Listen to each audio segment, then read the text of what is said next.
this. So this determinant is going to be, if I multiply this by the sum of a, I, and here I less than n starts at 0. And this whole thing I multiply by n minus 1 factorial. This expression comes out to be exactly equal to the sum of my m permanent here. So the sum of all these permutation and this, so we will unpack this. This expression I told you, I promise you, is going to be a determinant. And which determinant it turned out to be? It turns out to be the determinant of exactly this matrix. Now, what's happening here?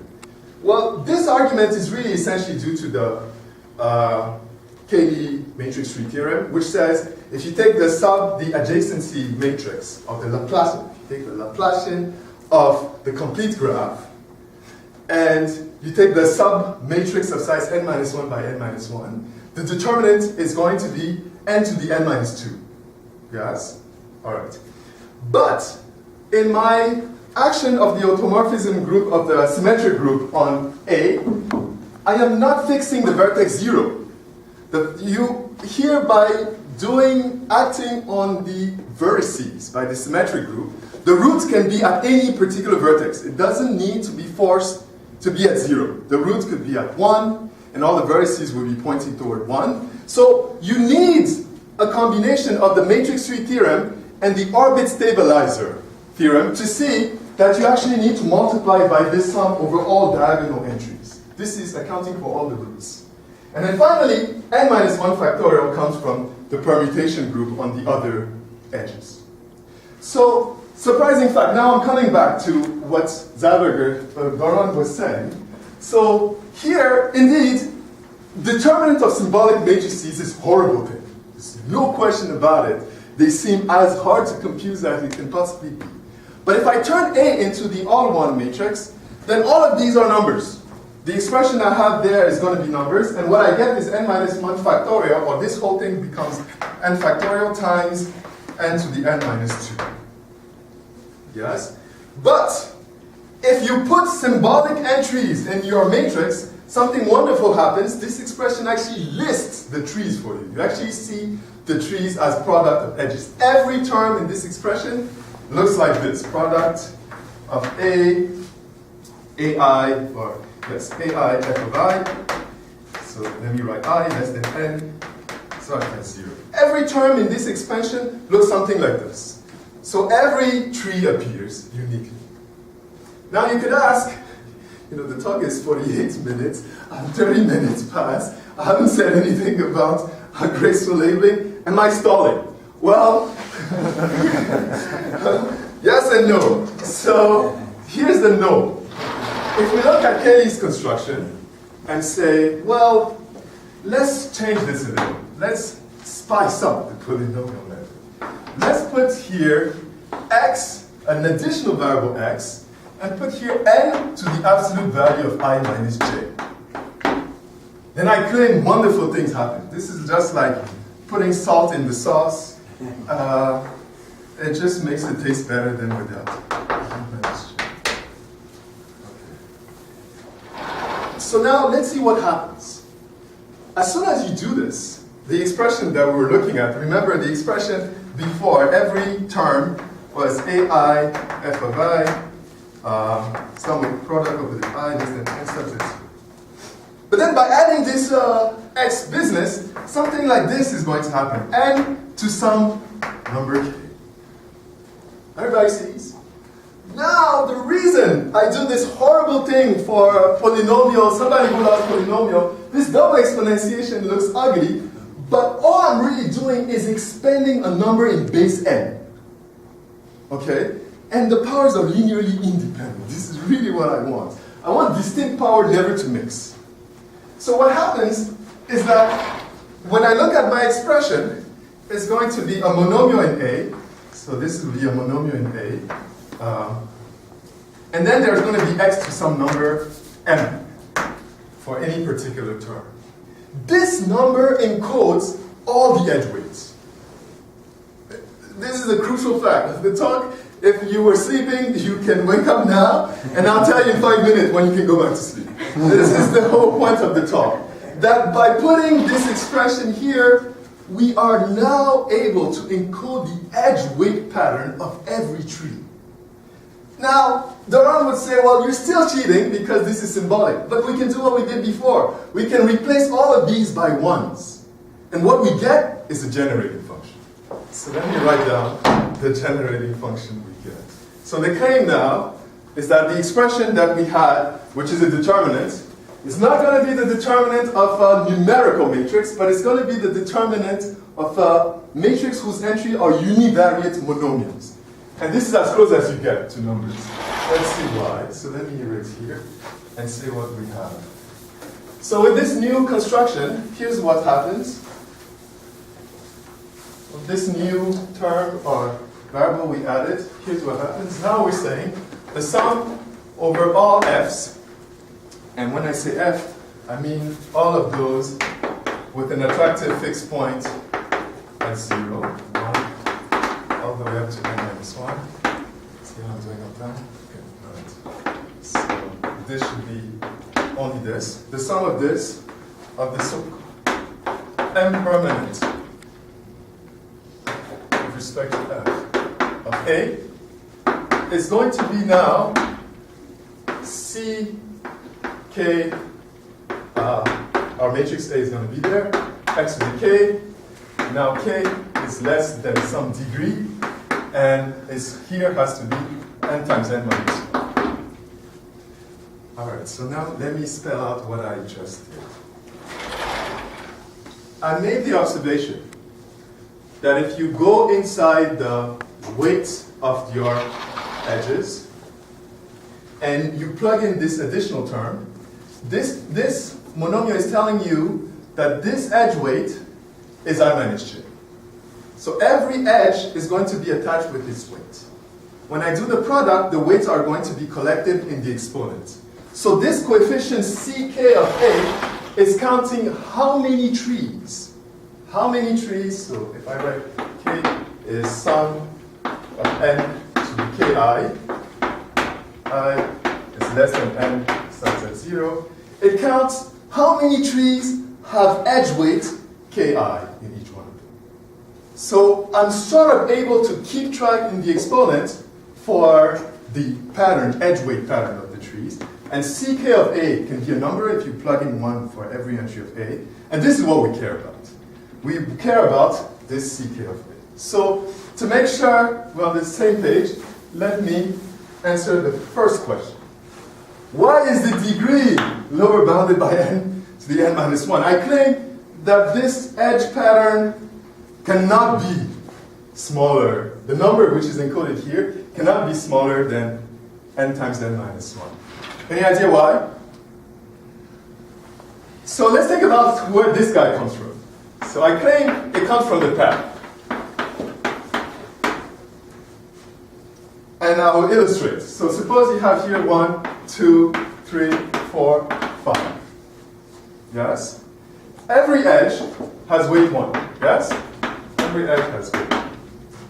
But what's happening? So that means, if I look at this, it's n to the 0 plus, so some number times n to the 0, some number times n to the 1, some number times n to the 2, some number, and so on. So in this case, I will stop at 5.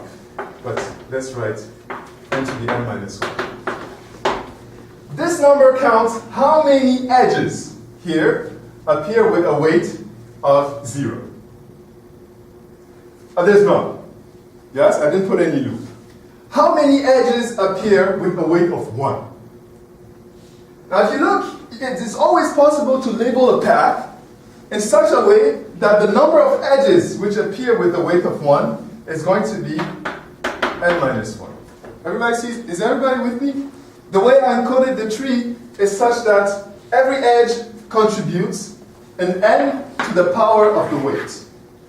And this edge is contributing n to the power 1. This edge is contributing n to the power 1. This edge contributes n to the power 1. If you add all of them, you have n times n minus 1, n to the power 1.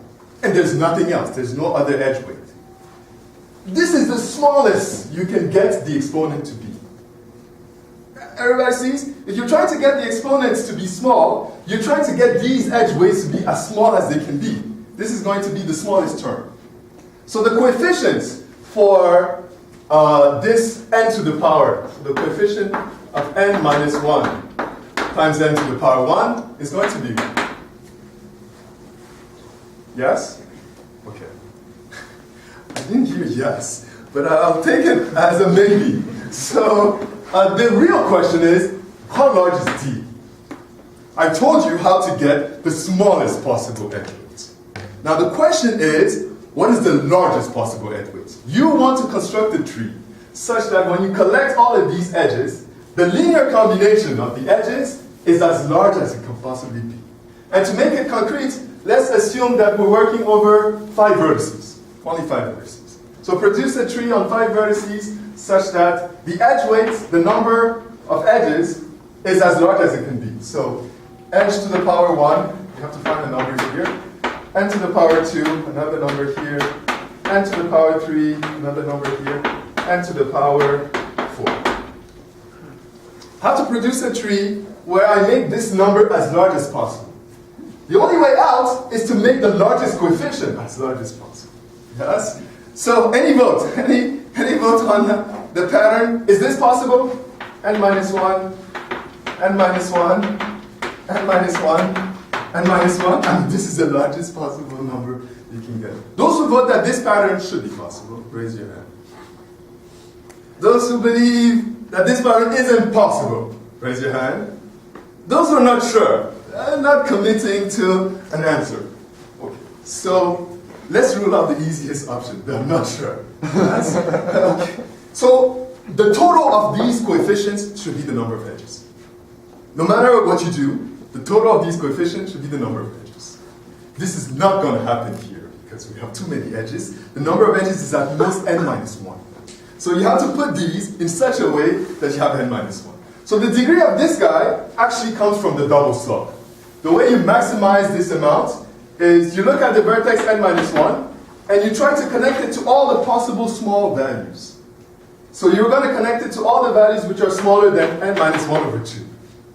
And then you take the vertex labeled 0 and you connect it to all the large values. Yes? And this would result in a double star which is centered at 0 and centered at n minus 1. This will give you the large degree. So we know what the degree of the polynomial should be, lower bounded and upper bounded. What we don't know is how many terms there should be. This polynomial is actually very sparse. You cannot have all possible values. So I tried the OAIS sequence. I did not create a new sequence, I should, but it wasn't there. For how many terms, how many ways are there to weight the edges of a tree by labeling the various consecutive numbers. So, what does this have to do with the graceful label? There is one exponent here which keeps track of the graceful label. What is that exponent? Well, here's what the exponent should look like. N to the power 0 plus n to the power 1 plus n to the power 2 plus n to the power 3 all the way up to n to the power n minus 1. The coefficient of each one of these powers should be 1. Yes? Because it would say there's one edge of weight 0. That's the loop. Then there's one edge of weight 1. There's another wedge of weight 2. There's another wedge of weight 3 and so on. And as a result, what we really want is the following. We want, so let me call this expression here capital F of x. So what we want is to compute the derivative with respect to x. N to the n minus 1 over n minus 1 times. Yes. I mean, it takes a lot of derivative, but what are you going to do? So here is f of x. You evaluate it at x equals 0.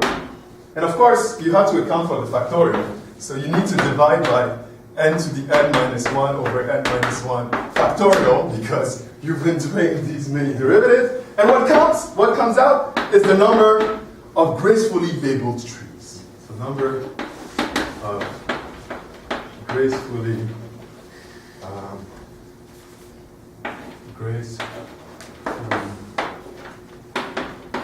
labeled Okay, so how am I doing on time? Yes, 3 minutes to spare. Okay, great. So the point here is that I've convinced you, if you believe that computing derivatives, symbolic derivative in one variable is easy, I convince you that it is not too hard to count gracefully labeled trees. As a matter of fact, more is true. So the conjecture is equal to the n to the power n minus 2?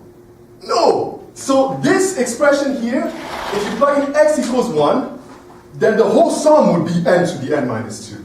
I mean, there's an additional factorial, n factorial, for the action of the permutation group, but if you were summing over all trees, the total sum should evaluate to something times n to the power n minus 2. But what we're doing is keeping track in each term the number of trees with a specific edge weight pattern. And the pattern that I'm taking the coefficient of all the edge weights. So this expression here should be much smaller than n to the n minus 2. It should be actually the number of graceful trees. Gracefully labeled trees. Is the graceful tree conjecture saying that every... Ah, yes, great. So yes, okay, good. So unfortunately, this is not going to count distinct trees. Oh, so it's unlabeled trees. No, these are labeled. These are labeled, and that's the problem. The path is going to have many different graceful labelings. The star is not going to have 2 graceful labelings. So every tree does not contribute the same number of labelings. Oh, this is the problem. Otherwise, I just divide. It's not the number. Yes, this is the total number, or the way to think about it is the total number of subtrees in the complete graph, which are gracefully labeled. Yes. And unfortunately, they don't come uniformly. The star only has 2. The path has a massive amount of graceful trees. So, unfortunately, we're not done. This is not a done deal. For this to be a done deal, all you need to do is to say, I'm close on time, but you asked the question, so. So, if you could do this, G must be different from F, and see that this coefficient changes, then you would establish that G must admit a graceful label. Right? But presumably, here I summed over all trees, and I said if you sum over all trees, it's a determinant. Right? If you could exclude just one tree, and see that this coefficient changes, then it means that that tree was contributed some graceful labelings. But if you remove one tree, and this doesn't change, then it tells you that that tree has no graceful label. But it turns out removing one is as hard as computing a single permanent. So we're back to the difficult problem. So what can we do? Well, one thing we can do is actually restrict the count to a subclass of trees. Suppose I don't want to count all trees, I only want to count the trees which are binary. I want to count how many d-ary trees are graceful. Yes? And if d is 2, and the degree is at most 2, then you're essentially counting paths. So at least today, we'll count paths. If you want to do this, Cayley would have said this if he was alive. That's very simple. He thought about this in some summer in 17 something, and you just put here xi and you put here xj. And you do the same thing here. You put here an xi, you put here an xj. So yes, I'm introducing symbols, but you don't get nothing for free. Let's play something. So if you put xi and xj, then in the expression that we have here, you need to mod by something. So I have now, let me do this under here. So you look at your f now, your f is a function of x, is a function of x1, or x0, x1 all the way up to xn minus 1. And now you need to mod by xi to the d, or to be precise, d plus 1. And you need to do this for all I. So what does that mean? That means if you're using Maple, that everywhere where you see a term which has a degree bigger than d, you remove it. You set it to 0. If you do this, then it turns out that this expression now will count only the trees where the degree of the vertices is at most d. By removing all the ones which have degree bigger or equal to d plus 1, the expression would only count the trees whose degree is at most d. I have to emphasize that if you left A symbolic, you would actually see a list of trees. You can actually see the trees being listed for you. But if you only want to count, you should replace A by the O. Okay, so I think this is all I have time for today. Thank you. This is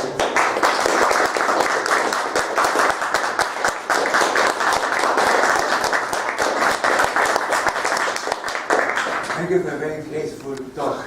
Any of you can answer questions in private, but also I'd like to know who wants to join us for dinner. I will spend here. I'd like to come to dinner and please let me know. And then it's Evelyn, if you want it, at 6:45. Everybody is welcome.